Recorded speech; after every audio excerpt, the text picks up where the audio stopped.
The number one financial decision you'll regret in 10 years.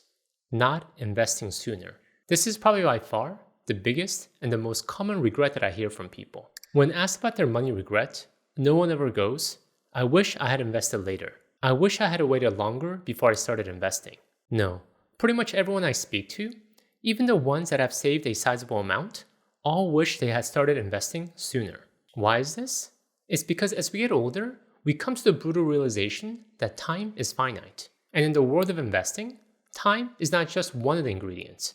It is one of the most important variables. Take Ann Schreiber as an example. Ann was a simple lady who had worked as an auditor at the IRS most of her life. At the peak of her earning career, she earned no more than $4,000 a year. By all accounts, most people would look at Ann and would think she likely died a poor woman. Or if she did have anything to leave behind, it would be a modest amount. However, when she died in 1995, at the ripe age of 101, her estate lawyer revealed that Ann Schreiber had left behind $22 million, all of it dedicated to the Yeshiva University. How was this possible? How could a simple lady who didn't command a large salary or start a revolutionary business go on to amass such wealth? Time, and specifically, time in the market. Ann invested a good portion of her modest income into the stock market and held them for decades. That is it. $22 million wasn't the result of high income or great stock picking. No, it was simply the result of 50 plus years of market compounding. That is the power of time when it comes to investing, and the major reason why so many people regret not having invested sooner. So if you're watching this video today, don't let this be a regret 10 years from now. Here are a few tips to help you minimize this future regret. 1. Even if it's a small amount, start building a habit of investing into the market. The amount matters far less than the habit. 2. Automate your contributions directly from your paycheck or checking account to your investment accounts. Do not rely on willpower to invest regularly. I hardly ever see it work. 3. Once you set it up, don't touch it. Don't tinker with it. As you saw earlier, time is one of the biggest variables to successful investing. So once you set up your account and automated contribution, leave it alone. The only time you should consider touching it is if you want to increase your contribution. According to a survey by Clarify Capital, 43% of Americans say their biggest financial regret is not investing earlier.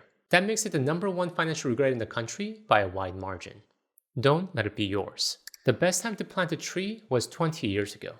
The second best time is now. The number two financial decision you'll regret in 10 years. Buying too much house. Let's admit it, we Americans love our homes. There's a good reason why shows like House Hunters, Property Brothers, and Fixer Upper have dominated cable television for decades. Home ownership is deeply embedded in the American identity. It represents the ultimate American dream, the milestone, the thing that we're all supposed to aspire to. So what do we all do when we come to a phase in our lives when we're all looking to get a piece of this American dream? We go big. We don't want just a house, we want the house. The one with the open floor plan, the high ceilings, the impressive kitchen we'd be proud to show off to our family and friends. And the data supports this growing desire. It's not just in our heads. In the 1950s, the average newly built American home was roughly 1,000 square feet. By the 1970s, that had grown to about 1,500 square feet. By the early 2000s, the average home size grew to 2,400 square feet. In a span of 50 years, the average American home more than doubled in size. Was it because our needs grew? Our family size grew? No, in fact, the opposite. The average American household size has been shrinking steadily since the 1960s. So why the increasing home size? Because we all got the more bug.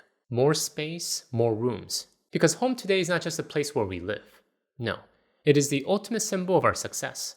A billboard that lets everyone know we have arrived. But do you know what a large, expensive home does to our lives and our finances? It locks you into fixed costs for decades. You lose flexibility. You lose the ability to take risks. Essentially, every major decision has to get made in the shadow of this looming mortgage. I don't know about you, but that doesn't sound like a fun place to be at. So how should we approach our home buying decision? Let me share with you a few tips. 1. When it comes to a home, focus on the home that you need, not the home that you want. We all want a house that feels impressive. But the truth is no one cares. So focus on the essentials. Enough space, safety, and reliability. 2. With affordability, give your housing costs a hard ceiling. Dave Ramsey says 25% of your take-home pay. Most financial planners say 28 to 30% of your gross income. The exact numbers matter less than the discipline of having one at all. because housing costs will expand to fill whatever room you give them. 3. Remind yourself that you don't always need to own a home. Renting is not throwing money away. Renting isn't something you do because you can't afford to buy. Strategic renting is one of the wisest housing decisions you can make because it gives you all the benefits of a good home while keeping your costs predictable and your options open. A 2025 survey found that 69% of American homeowners have regrets about their home purchase. That is right, 69% of people. Why? Because most people who buy homes make decisions with their emotions, not with their heads. Don't find yourself in this bucket. A house can be a nightmare if the buyer's eyes are bigger than his wallet. Our country's social goal should be to put families into homes they can afford. Before we continue, we're about halfway through and covering a lot of ground. If you want a clean summary of everything in this video, I have a gift for you. I put together a free PDF guide that captures all the regrets and the main takeaways for each one. It is a good document to have in your back pocket. Not because information is complicated, because more often, we need to be reminded than taught. The link to download is in the description below, and it is completely free. Just my gift to you for spending your precious time with me today. The number 3 financial decision you will regret in 10 years. Letting your identity drive your spending. James Clear, in his book Atomic Habits, argued that the most powerful driver of human behavior is not goals or systems. It is actually identity. Who we believe we are determines what we do. His point was that if you want to build better habits, start by changing the story you tell yourself about who you are. But identity cuts both ways. The same force that can build good habits can also encourage bad habits. Going back to earlier regret about buying too much house. Why do so many people do this? It is because of the wrong identity we have in our heads. Through media and narratives that we grew up with, we came to believe that a large home is what a successful person looks like. That is what arrived look like. And who doesn't want to be a successful person? Someone who has arrived. Thus, we look for things that support this identity. In this case, a big home. This is one of the main reasons why we see stats like this. According to Investopedia, among Americans earning $300,000 or more, about 40% report living paycheck to paycheck. On the surface, it sounds absurd, right? If you're making $300,000 a year, you're in the top 2% of American earners. Globally, you're in the top fraction of a fraction of 1%. But it happens. Why? Primarily because of identity spending. This is a bit of an extreme example for identity spending, but I found it fascinating. A few years ago, I remember seeing Johnny Depp everywhere in the news. But this time, not for his blockbuster movie, but because of a very public court case with his ex-wife, Amber Heard. It was quite interesting to see this big Hollywood star sitting in a simple courtroom answering questions like a regular common folk like us. But what I found most interesting actually wasn't the court drama. Rather, it was what the case revealed about Johnny Depp's finances. Apparently, Johnny Depp was broke. This I wasn't aware of. Having grown up watching this man, Donnie Brasco, Pirates of the Caribbean, Charlie and the Chocolate Factory, I thought he would be a billionaire at this point. But in actuality, he was financially underwater. Court documents reveal that he was spending $2 million a month to fund his lifestyle. $200,000 on a private jet, $30,000 on wine, $300,000 for a staff of 40 people. When his manager once asked him to fly commercial to cut costs, Johnny Depp replied, "A commercial flight with paparazzi in tow will be a nightmare of monumental proportions." I feel like this one sentence pretty much tells you everything. Essentially, Johnny Depp was so wrapped up in his identity of a major Hollywood movie star that he was willing to risk all his finances to maintain it. Now, most of us will likely never earn $48 million in a year, but the temptation will always be there to spend to achieve our identity or to maintain our identity. But as you saw with our good friend Johnny Depp, this leads to nowhere good. So let's continuously work to combat it. Spending money to show people how much money you have is the fastest way to have less money. The number 4 financial decision you'll regret in 10 years. Outsourcing financial management. This is another very common regret I hear from many people I talked about money and investing. After decades of outsourcing their financial management to a financial advisor or a fund manager, many people realize 2 things. 1, they have far less than they expected, and 2, they have no idea why. And I know why this happens. It's not because the person outsourcing their financial management is lazy. No, it is because the person outsourcing their financial management is so darn busy. Let's admit it. When most of us started out in our careers, the first thing that crossed our mind wasn't 401k contributions, asset allocation, or expense ratios. No, the first things that usually popped into our minds was this. How do I do a good job in my career? How do I develop a good relationship with my coworkers? How do I move up the career ladder? And our finances, when contrasted with all these important tasks, feel like another to-do we just don't have the time and energy for. So what happens? We either kick the can down the road, or if we happen to run into a friendly financial advisor, because let's admit it, there are so many of them, we're more than happy to pass it off, telling ourselves we're at least taking action by hiring a professional.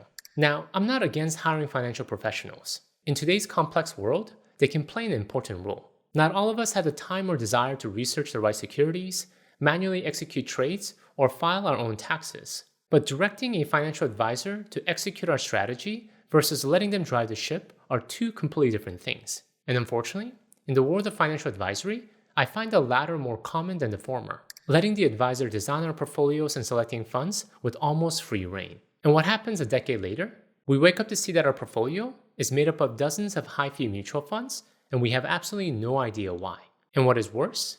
We're being charged ridiculous amounts for that privilege. An amount many of us didn't even know we were being charged. This is a natural result of outsourcing financial management without understanding it. When you hand the responsibility to someone else, at the end of the day, you have to recognize that no one will care about your money more than you do. And do not be intimidated by investing your own money. It is not that complex. If a simple-minded being like myself can learn to do it, I'm confident you can too. When our money managers put up 0% of the capital and assume 0% of the risk, yet receive 80% of the return, something has gone terribly wrong. Now, if going through all of this feels overwhelming, I want to tell you, you're not alone. And that is exactly why I built the Financial Tortoise community, a private membership community for people who are serious about taking control of their finances. We have courses, live Q&As, and I make myself directly available to members via dedicated one-to-one. However, because my capacity is limited, I only open enrollment a few times a year. So if you'd like to be the first to be notified when doors open next, join the waitlist at financialtortoise.com/community. I'll have the link in the description below. Number 5, and the final financial decision you'll regret in 10 years. Not investing in your health. Contributing to your 401k, buying just enough house, managing your investment costs. These all make practical sense. If you sit down and think about it, the downward consequences of not doing them are easy to project 10 years out. However, when it comes to our health, we have a hard time projecting our regret in the future. Why? Because our minds have a hard time catching up to our bodies. Whether we like to admit it or not, after we hit our physical peak in our 20s, our bodies are at a slow state of decline. We lose our muscle mass, our bone density decreases, and our strength drops. I can physically see this based on how well and quickly our wounds heal. When my 10-year-old daughter has a fall and scratches her knees, within days, it is completely healed like nothing happened. Just like Wolverine, her body can quickly heal itself. For a middle-aged man like me, I get a scratch, and who knows when it will heal. Nowadays, whenever I get a cut or a scratch, most of the scars remain permanent. Yes, I know. It is a hard pill to swallow. I used to pride myself in my ability to recover quickly. Sprain my ankle? No worries. Just wrap it up with some tape and we're good to go. Cuts and bruises? Who cares? They're gone by the end of the day. Today, it is still there at the end of the month. So why am I sharing these stories? To get sympathy? A little bit, yes. But big picture? To emphasize the importance of investing in your health, especially if you're nearing the latter half of life like myself. To not consider our health as someday or one day, but today. Let me share with you 3 things I do to continuously invest in my health. 1 is sleep. Good sleep to me is non-negotiable. It is the foundation everything else is built on. So I invest in a good comfortable bed, nice sheets, optimal temperature, eye masks to reduce light, and earplugs to reduce noise. When I sleep well, I'm just a better person. 2 is regular exercise. And to remove all friction between me and exercising, I place my exercise equipment right next to my desk. So when I get up from work, there is no excuse. The barrier between intention and action is 0. 3 is diet. We all know the saying, we are what we eat. So if we consume processed donuts all day, what do we become? We start to look like a processed donut. So I try my best to avoid processed foods and focus on whole food. Yes, depending on where you're at, it can be a bit more expensive, but I look at it as investing in my future health. Bottom line, your health is not separate from your financial plan. It is the foundation that everything else stands on, and also the one asset that once depleted cannot easily be recovered. Take care of your body. It is the only place you have to live. Thank you guys for watching, and if you want to dive deeper into this theme of avoiding future regret, please check out my video here, the last words you don't want to say. Until next time, all the best.